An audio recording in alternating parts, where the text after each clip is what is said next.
Felipe Cruz chegando, galerinha chegando ali no Instagram, Gorete. E agora a gente vai... Olha como é diferente. Então, olha só. Trabalhamos com o verbo to be. Agora eu quero que vocês esqueçam o verbo to be.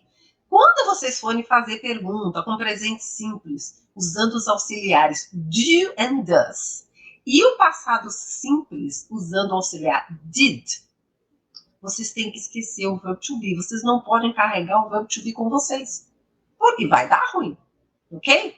E olha só a ordem. Eu vou começar com o quê?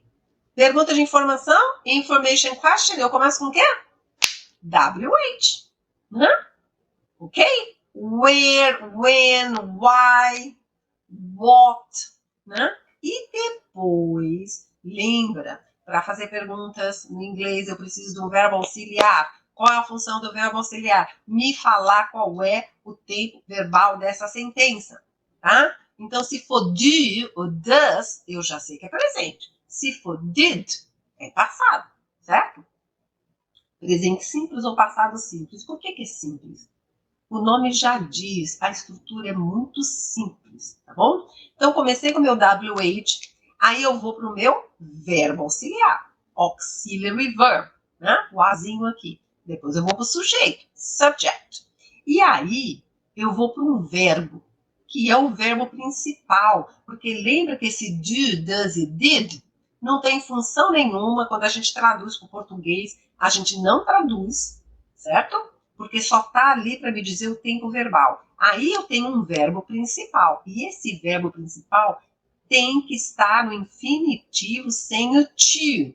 Lembra de uma coisa, usou o verbo auxiliar, o verbo principal tem que estar no infinitivo sem o to, ok? Bora! E aí vem o complemento, certo? E esse complemento, né, naturalmente vocês vão acertar. Então, olha aqui. Eu estou aqui, ó. Siga a fórmula. Seja para o presente com do ou does, ou para o passado simples usando did. A fórmula é a mesma, tá bom? Eu comecei aqui, então, com perguntas de sim ou não, certo? Porque o meu WH está vazio, né? Eu comecei aqui do do, certo? Eu já sei que é presente. Gente, começou com do, você sabe duas coisas, que é pergunta e que é presente. Tá começando com o verbo auxiliar, né? Qual é o sujeito? You. Qual é o verbo? Verbo principal, porque o do é o verbo auxiliar. Live, é o verbo viver. E aí vem o complemento, with your parents. Então, qual é a minha pergunta?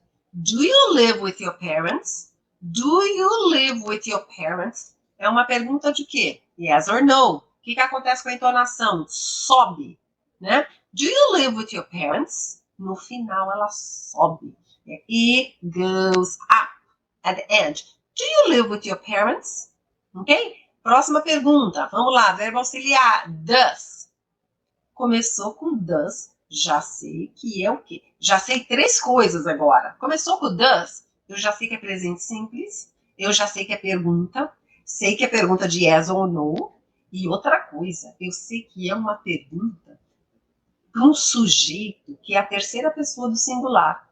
He, she, it. Né? Ele ou ela para um animal ou uma coisa. Porque, lembra, o does é singular, tá? Então, quando a gente fala o it é para coisas ou para pessoas, não, é para uma coisa ou uma pessoa. Então, ó, does, may, que é o nome da pessoa, verbo principal, it. E o complemento, Chinese food. Eu quero saber se a May come comida chinesa, né? Does May eat Chinese food? Does May eat Chinese food? Como é que eu respondo isso? Lembra, não é sim ou não, simplesmente. É yes, she does. No, she doesn't. Esse é o inglês correto do dia a dia, natural, fluente, tá bom? O que acontece, gente? Quando você fala sim ou não, yes, no, cara, você não está sendo friendly, você não está convidando a conversa, entendeu? Olha a diferença. Does she eat Chinese food? Yes, she does. Yes. No, she doesn't. No. Então, quando você responde sim ou não, utilizando a forma correta, a forma mais educada, mais polida, a língua inglesa é uma língua educada. Você convida a pessoa para conversar com você. Tá bom? Muito bem. E olha só, há mais uma pergunta então. Começou com o quê? Did. Começou com did. O que eu sei? Sei que é pergunta. Sei que é uma pergunta do passado. E eu sei que é uma pergunta de sim ou não. Certo? Ó, aí eu tenho Max, que é o meu sujeito. E eu tenho o verbo find, é o verbo encontrar, achar. E eu tenho o complemento, her. Então, a minha pergunta, eu quero saber se o Max encontrou ela. So, did Max find her? Did Max find her? Certo? Subir no finalzinho. Agora, vamos uma pergunta, duas perguntinhas aqui de informação. Where? Where? Onde? Né? Começou com WH, eu já sei que é pergunta de informação, eu já sei que a minha entonação vai descer no final, né? Aí depois do WH eu tenho o meu auxiliar, de, pergunta do presente. E aí eu tenho o sujeito, they, e aí eu tenho o verbo, work. Qual é a minha pergunta? Onde eles trabalham? Where do they work? Where do they work? Where do they work? Ok? Olha aqui. A próxima pergunta, o meu WH, ele é composto. Que às vezes vocês confundem isso. É composto, tá? What color? What color? Que cor, né? Então, pode ser how long, né? How old, que é muito comum essa combinação. Então, what color? Eu quero saber a cor, né? Auxiliar, does. Sujeito, who. Verbo, like. Eu quero saber a cor que ele gosta, que o Paul gosta. What color does Paul like? What color does Paul like? Ok? What color does Paul like? Né?